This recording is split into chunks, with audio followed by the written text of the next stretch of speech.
Hi everyone, welcome back to my channel. So today I'm going to be sharing with you a few ways that I have made to-do lists work for me. I've had to really teach myself to make to-do lists. I'm somebody that tends to make mental notes, forgets things and flies by the seat of my pants a lot of the time, which isn't ideal when you've got 4 kids and a busy home to run. So I've had to teach myself to really get into a to-do list frame of mind.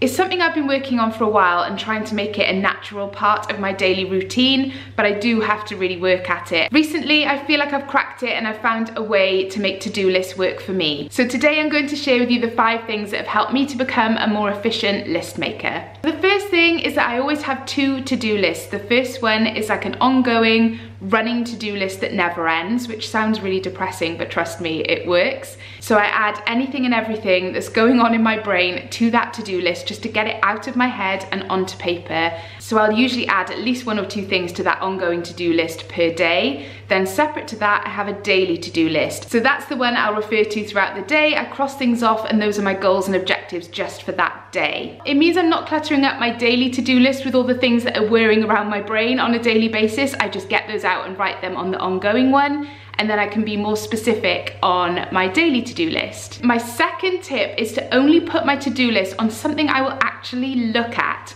Now that sounds really obvious, but for years I bought all this lovely stationery and I would write lists in it and I would never look at them. I would just close up this beautiful planner and then never open it, or only open it once a month and wonder why I wasn't ticking things off my to-do list. I just liked the process of having this lovely piece of stationery to write my to-do list, but it wasn't practical for me. For some people that works brilliantly and their planner doesn't leave their side, but it just didn't seem to work for me. So for my daily to-do list, I have a notepad which is on the side of my fridge, and that is where I write everything down that I need to do in that day. So it's always at the front of my mind. I can cross things off and add things on easily, and it makes it so much easier to manage. My next tip is to use paper. I use my iPad to plan monthly, so I'll do a monthly spread and I'll plan everything for my family on the iPad digitally.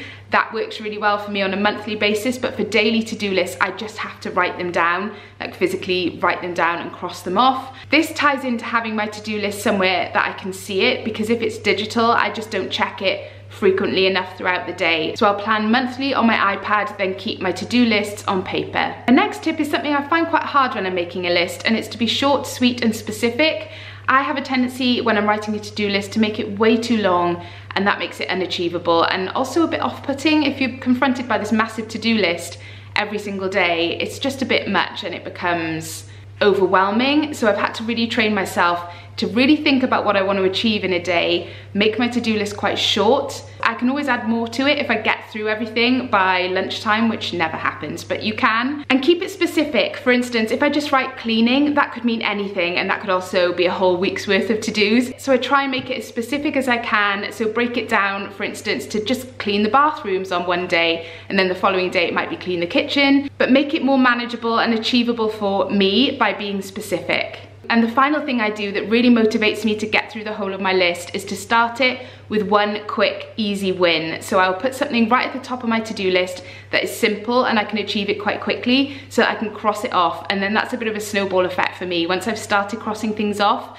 I'm more likely to work my way through my to-do list, refer to it regularly throughout the day. It just seems to motivate me. I don't know why, but it does. So I'll put something simple to achieve, like, I don't know, call the garage about the car. So I'll put that at the top of the list, do it first, cross it off, and then I just feel like I'm starting the day in a positive and productive way. So those are some of the things that I do to make to-do lists work for me. As I said, I'm not a natural list maker, so these are things that have really helped me to get into the habit of using to-do lists as part of my daily routine. I'd love to know what you do to make to-do lists work for you. That is such a tongue twister. Thank you so much for watching. I hope you enjoyed it and you found the tips helpful. If you did, give the video a thumbs up.